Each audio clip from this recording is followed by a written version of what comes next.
नमस्कार दोस्तों, हमारे चैनल टीनू बिरला वॉइस में आपका स्वागत है। आज की कहानी का शीर्षक है सफल औरत। अगर ये कहानी आपको अच्छी लगती है तो प्लीज़ इस चैनल को सब्सक्राइब करें। मैं सना आज इस दुनिया में पहली बार कदम रखने वाली हूँ। मेरी मम्मी असहनीय पीड़ा भुगत रही हैं मुझे इस दुनिया में लाने के लिए। मुझसे उनकी तकलीफ़ देखी नहीं जा रही, उनसे दर्द सहा नहीं जा रहा। वो न रो पा रही हैं न कुछ कह पा रही हैं। पापा उनका हाथ अपने हाथों में लिए उन्हें दिलासा दे रहे हैं, पर मेरी मम्मी थक रही है। उनका चेहरा दर्द की अधिकता से लाल हो गया है। पापा घबराकर डॉक्टर से विनती कर रहे हैं, प्लीज़ आप सिजेरियन करके बच्चे का जन्म करवा दीजिए। अब निशा की ये हालत बर्दाश्त नहीं हो रही है। दादी नानी की भी रुआंसी हो रही हैं, वो भी सहमत है पापा के इस निर्णय से। डॉक्टर ने फटाफट स्ट्रेचर मंगवाया और मम्मी को ऑपरेशन थिएटर में शिफ्ट करवा दिया। अब सभी के चेहरे पर संतुष्टि के भाव हैं। सब मेरा बेकरारी से इंतज़ार कर रहे हैं। शादी के 7 साल बाद घर में मैं खुशियाँ लाने वाली हूँ। पूरा परिवार बस ऑपरेशन थिएटर के दरवाजे पर ही नज़र टिकाए हुए है। थोड़ी देर बाद दरवाज़ा खुला। डॉक्टर का मुस्कुराता चेहरा दिखा। हंसते हुए बोली, बधाई हो, लक्ष्मी आई हैं। सब खुश हो गए। पापा तो रो पड़े। डॉक्टर के दोनों हाथ पकड़कर माथे से लगा लिए। वो बोली, बेबी काफ़ी हेल्दी है, इसलिए समय लगा। दादी ने उत्सुकता से पूछा, क्या वज़न है बच्ची का? यही कोई 4.25 किलो। सब खिलखिलाकर हंस पड़े। थोड़ी देर बाद मम्मी को रूम में लाया गया। बहुत थका चेहरा पर संतुष्टि का गहरा भाव। मुझे प्यार से चूमा और रो पड़ी। सालों के इंतज़ार के बाद वो माँ बनी और पूर्ण हुई। मैं तो मीठी नींद में हूँ, कभी दादा दादी कभी नाना नानी की गोद में हूँ।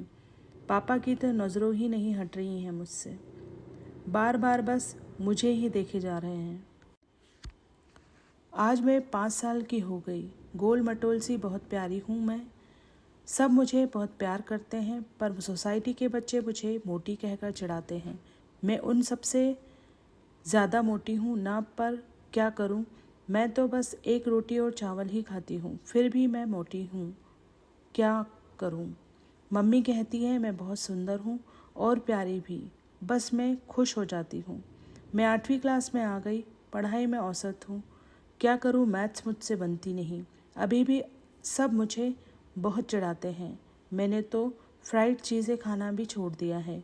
सोचती हूँ मेरे जैसे साइज़ के कुछ और बच्चे क्लास में आ जाएं तो शायद ये लोग मेरा पीछा छोड़ देंगे, पर कोई नहीं आया। आज मेरा 12वीं का रिज़ल्ट आया, ठीक ठाक ही रहा। देख रही हूँ मम्मी पापा कुछ चिंतित से लग रहे हैं, पर पूछने की मेरी हिम्मत नहीं। मेरा मोटापा कम होने की बजाय और बढ़ गया। डॉक्टर्स को भी दिखाया, दवा भी चली, एक्सरसाइज वॉक सब करती हूँ, पर ज़्यादा कोई फ़र्क नहीं पड़ता। हर कोई टोकने लगा है मुझे पता है मेरे पीछे सभी मेरा मजाक बनाते हैं। क्या करूँ? मैं अपना आत्मविश्वास खोने लगी हूँ। कभी कभी तो लगता है कुछ कर लूँ, पर मेरे मम्मी पापा का क्या होगा? वो तो मुझे ही देखकर जी रहे हैं। मैं तो मर भी नहीं सकती। आज पापा ने मुझे सामने बैठाया और पूछा, क्या करना है बेटा? अब आगे। पापा, मुझे ड्रेसेस डिज़ाइन करना बहुत अच्छा लगता है। मैं डिज़ाइनर बनना चाहती हूँ। पापा एकदम खुश बोले, बिल्कुल, मैं आज ही ढूंढता हूँ तुम्हारे लिए शानदार कॉलेज में पहला दिन। धड़कते दिल से पहला कदम रखा। मेरा मन खुश हो गया। मुझे मेरे जैसे साइज़ के कई लड़के लड़कियां मिले। मैंने ईश्वर को मन ही मन धन्यवाद दिया। हे प्रभु, आखिर आपने मेरी सुन ही ली। हमारा ग्रुप भी बन गया। मेरे जैसे सभी की हालत थी। सब मजाक के पात्र बन चुके थे, बन भी रहे थे। फिर भी कॉलेज का माहौल ठीक था। मन लग गया यहाँ मेरा। मेरे काम की तारीफ भी बहुत होती थी। मेरा आत्मविश्वास भी काफ़ी हद तक बढ़ गया। मैं एक सफल डिज़ाइनर बन चुकी हूँ। पापा मम्मी को अब मेरी शादी की चिंता सताने लगी है। दोनों चुपचाप बातें करते हैं, सोचते होंगे कहाँ रिश्ता भेजें।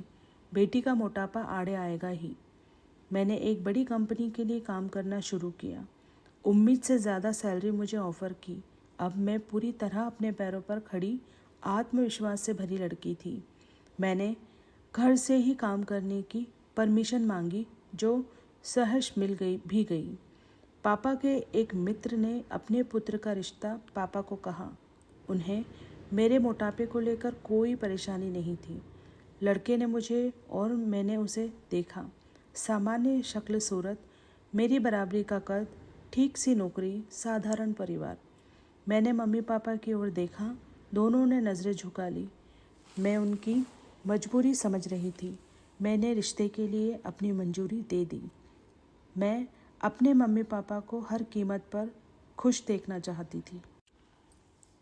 रिश्ता तय होने के बाद सतीश, यही नाम था उसका, मुझे अपने दोस्त की शादी की सालगिरह में ले गया।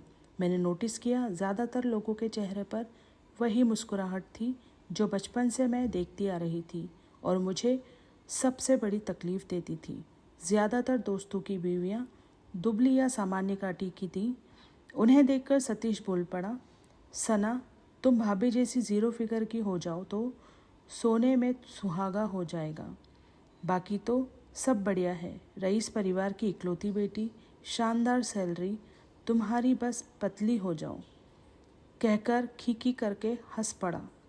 ये मेरे सब्र का आखिरी परीक्षा थी। मैंने नफ़रत और हिकारत से उसे देखा और कहा, अच्छा हुआ तुम्हारी हकीकत मेरे सामने बहुत जल्दी आ गई। मुझे ये रिश्ता स्वीकार नहीं। तुम अपने जैसी पार्टनर ढूंढ लो। मैं तेज चाल से बाहर आ गई। पार्टी शहर से बाहर फार्म हाउस में थी। कोई टैक्सी या ऑटो दिख नहीं रहा। मैं परेशान होने लगी। तभी एक कार मेरे बाजू में रुकी। मैंने देखा ये सतीश का ही एक दोस्त था, शलभ, यही नाम बताया था।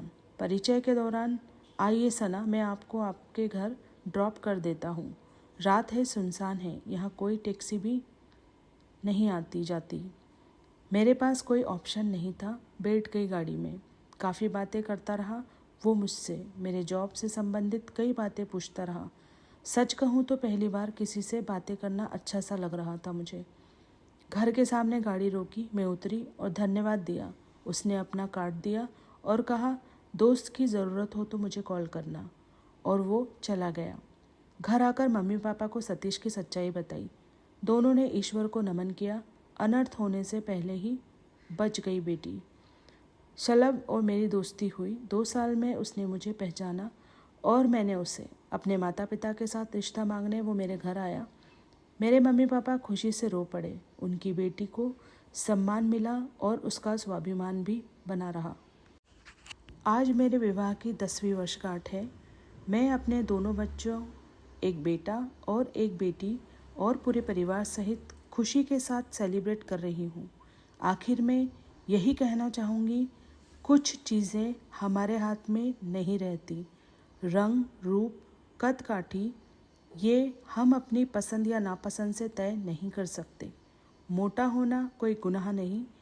क्यों किसी का मजाक बनाओ, क्यों किसी पर हंसा जाए। क्या मोटे इंसान को दुख नहीं होता, दर्द नहीं होता? होता है, बहुत ज़्यादा होता है। उसके पास भी एक खूबसूरत धड़कता दिल है जो सबसे प्यार की उम्मीद करता है।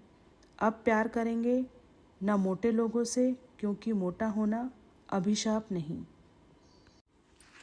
इसी के साथ कहानी समाप्त होती है। अगर ये कहानी आपको अच्छी लगी हो तो शेयर कीजिए, लाइक कीजिए और मेरे चैनल को सब्सक्राइब कीजिए।